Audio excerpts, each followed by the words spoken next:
ગાંધીનગર સ્થિત પ્રદેશ ભાજપ કાર્યાલય ખાતે ભાજપના 47મા સ્થાપના દિવસની ભવ્ય ઉજવણી કરવામાં આવી હતી। મુખ્યમંત્રી ભૂપેન્દ્ર પટેલ અને પ્રદેશ અધ્યક્ષ જગદીશ વિશ્વકર્માએ પક્ષનો ધ્વજ લહેરાવી કાર્યકર્તાઓને શુભેચ્છાઓ પાઠવી હતી। મુખ્યમંત્રીએ જણાવ્યું કે ભાજપે પોતાની વિચારધારા અને સંસ્કૃતિ જાળવીને વિકાસના નવા આયામો સર કર્યા છે। તેમણે કોંગ્રેસ અધ્યક્ષ ખડગેના નિવેદન પર કટાક્ષ કરતા કહ્યું કે ગુજરાતી જનતા શિક્ષિત છે અને હકીકત જાણે છે।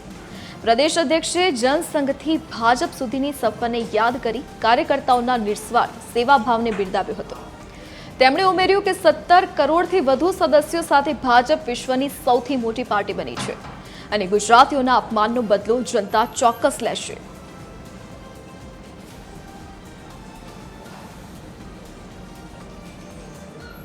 કે આપણે આપણા કોઈ પણ કાર્યમાં રાષ્ટ્ર પ્રથમની ભાવના સાથે કામ કરીએ છીએ।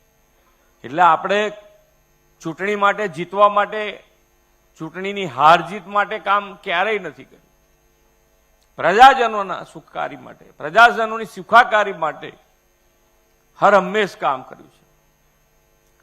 આપણને ગૌરવ થાય કે આજે 370ની કલમ દૂર કરી અને આજે કાશ્મીરમાં તિરંગો લહેરાય એટલે અહીંયા બેઠેલા આપણને જેને કહેવાય કે ગૌરવ આપણા દિલમાં વધે। કેટલાય આપણા કાર્યકર્તાઓ કે જેણે પરસેવો પાડીને આ પાર્ટીને સિંચી છે એને પણ આજે યાદ કરવાનો આ દિવસ છે।